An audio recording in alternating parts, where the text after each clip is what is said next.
That's my best friend.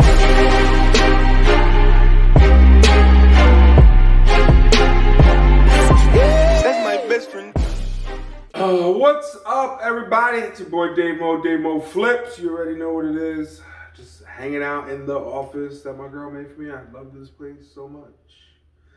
Anyway, let's get right into it. Story time.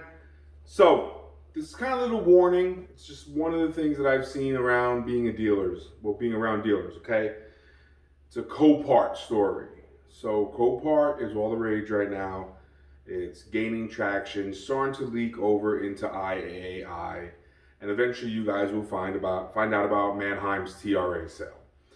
It's just the direction it seems like that a lot of people are heading. And there's great deals to be had there. But let me tell you about this little story about a guy I know, okay? For real. It's a guy I know. It's not this guy, it's a guy I know. So, this individual, I got a lot of hair on me. I let my dog, I'm like, I need a blanket. Anyway, this guy I know, he really likes Nissans and Altimas. I'm sorry. Nissans and Infinitis. G35s in particular, the coupe, and the 350Z, right? Very popular cars. I think anywhere you are, most people like these types of vehicles. So, with that being said, this guy goes out, right, and he'll buy a clean title, blown motor. I know this sounds familiar. Blown motor, bad transmission, bad computer, whatever. He'll buy the car, preferably with lower miles, okay? So he'll buy this one car from anywhere he can. It doesn't matter where he buys the car from. That's not what's important. The second car he's going to buy, let's dub that the donor vehicle, okay? And these are the cars you want to watch out for when you're dealing with insurance type of auctions, or TRA auctions, which is a total resource auction, non-runners, if you will. So what he'll do is he'll buy one that's wrecked, right? But it has a rebuildable title or a salvage title or 907A title out of New York, okay? 907A is just what New York uses. He doesn't buy the cars from New York. I mean, he will, but he tries to buy them here local. Anyway, so he'll buy the car, okay? The car runs and drives. Let's just say he bought it from Copart. He'll take the car back to his shop, and he's got a full-time mechanic on staff who's getting paid a salary. So whether or not this individual is turning wrenches, he's getting paid. So he'll have these two cars there. One looks really nice. It's got a bad motor, and the other one's been in an accident, but it's got a rebuildable title. What he'll end up doing is removing the motor from the bad motor car, of course, and putting the good motor car into that car. So that's fine and dandy. That car now is running and driving, and it's up for sale. But here's what you want to look out for when you're dealing with certain types of auctions, okay? He's going to take that motor that's bad out of course, the other car, and all he has his mechanic do, because time is money. Like I said, the mechanic's getting paid salary. So rather than have him hook up a bad motor into another car and waste all those hours, this guy would rather have him doing other work to cars that are going to get sold. With that being said, he'll lay the motor in the cradle of the engine compartment, okay? And it'll look like everything's hooked up to, a non-suspecting individual. So here's what you want to look out for. He'll cut the power wire that's going from the battery, okay? From the positive terminal. He'll cut the positive wire, the red one. Why does he do that?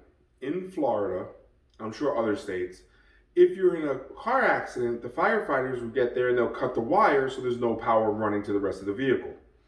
Usually this is reserved for pretty bad accidents, because their main objective is not to save the vehicle, but to save the individuals in the vehicle, okay? That's what they're going to do. They give a fuck less about the car. So what he'll do is he'll cut that wire, and he'll just leave it there where you can see it's cut, but it's not overly obvious. So he'll send the car back to Copart with a bad motor and a cut power wire, okay? So now an unsuspecting individual looking to get a good deal on a vehicle is looking at this G35, let's just say, and they see that it's got body damage. Clearly it's been in an accident, okay? It's got a rebuildable title, So it all fits the bill. So the train of thought here is, well, it was in an accident, so it had to be running and driving at the time of the accident because very few accidents happen in someone's driveway, at least to this magnitude, okay? So, as an unsuspecting buyer, you're looking at it and you're like, oh shit, I can see why it's not running because at the accident they cut the power.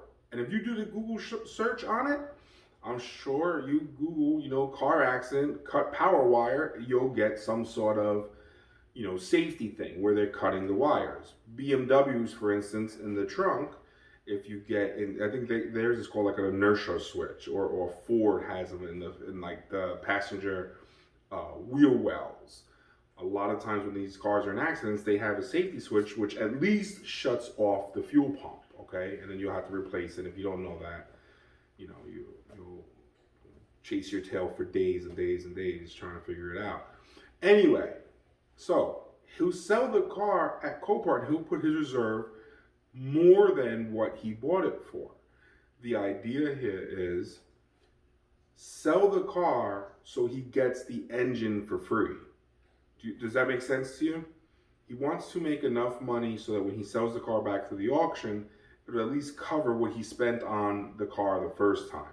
If he makes extra money, great. It's a positive cash flow. Even if he loses a little bit on that particular car, the money that he lost is the cost of the engine going into the other car, right?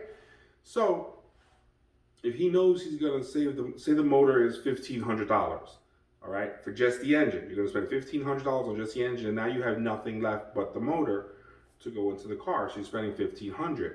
So if he goes to COPART and he does this little deal here, right, and he sells the car back and loses $300, right, from the original cost of the vehicle, then he really only paid $300 for the engine that went in the car, saving himself $1,200 just on the parts. So anyways, guys, when you're at COPART and you're looking at these cars or any insurance auction, do yourself a favor. I know these things happen. I see them firsthand. So the favor you want to do yourself is buy these cars like they have blown motors, like they have transmission issues.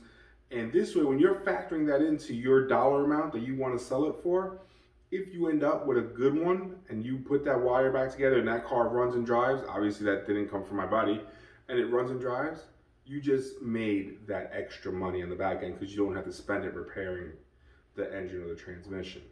If you do end up with one of my buddy's cars and you find out that it does have a bad engine, you've already factored the price of the motor into the cost of the vehicle.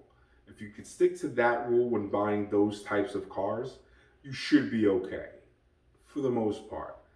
There are other instances where ECUs have come up missing. That's kind of a pain in the ass. And again, you take out the computer, you have it reprogrammed, and you throw it in your other car, and that's just what it is. And Corvettes are a big thing. For some reason, I don't know why I don't sell Corvettes. Body shops and places like that will take the ECU out of Corvettes and just send it through COPART without the ECU. I don't know if when a Corvette is in an accident, something happens to the computer. I don't know why someone would do that. I don't know if maybe there's a huge markup in those vehicles, ECUs. I don't know. I don't get into that, but I do know that that's something to look out for.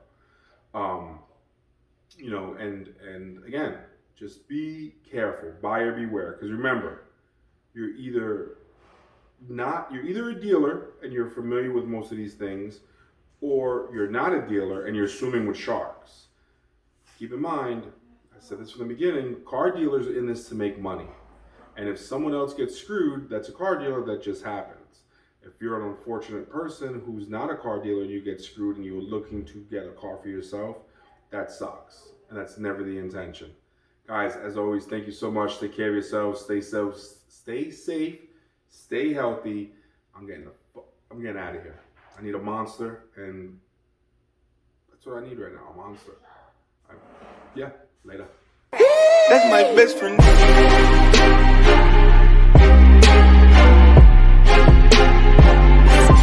That's my best friend.